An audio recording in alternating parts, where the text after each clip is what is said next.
Amazing how afraid of the population they are.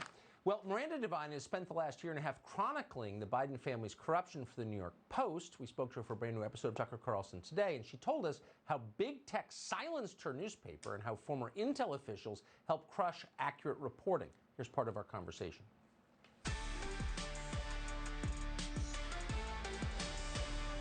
So we did our due diligence, sent someone down to the laptop repair shop in Delaware, interviewed the guy there, looked at the signature that he had from Hunter Biden, all the rest, contacted people who were other recipients of the emails that we were about to publish. And then we published.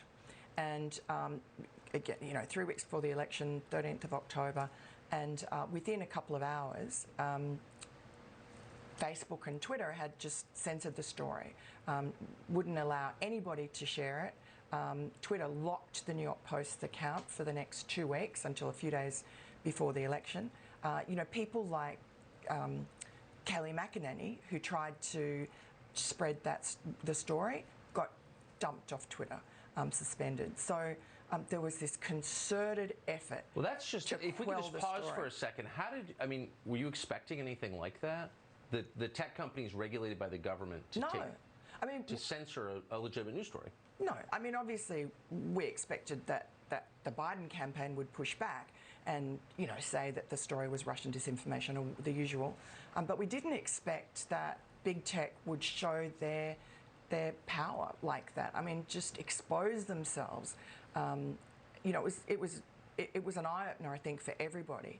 And then, of course, a little while later, they deplatformed the sitting president of the United States.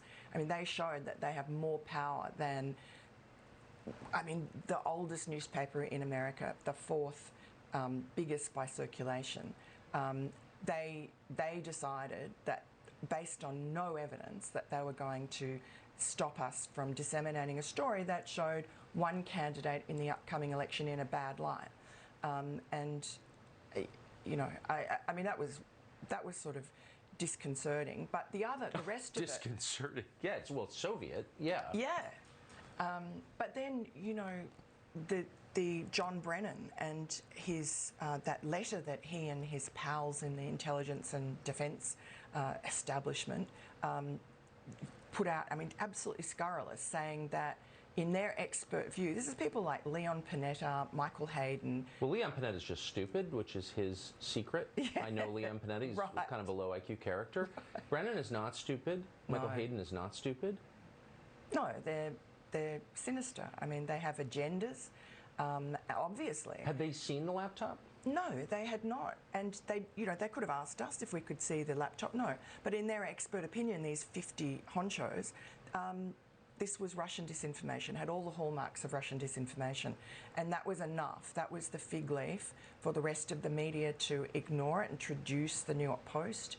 And crucially, for Joe Biden to get up in the next debate against Donald Trump and use that. That was his trump card, because, of course, Trump brings it up and says, they're saying you're corrupt, Joe.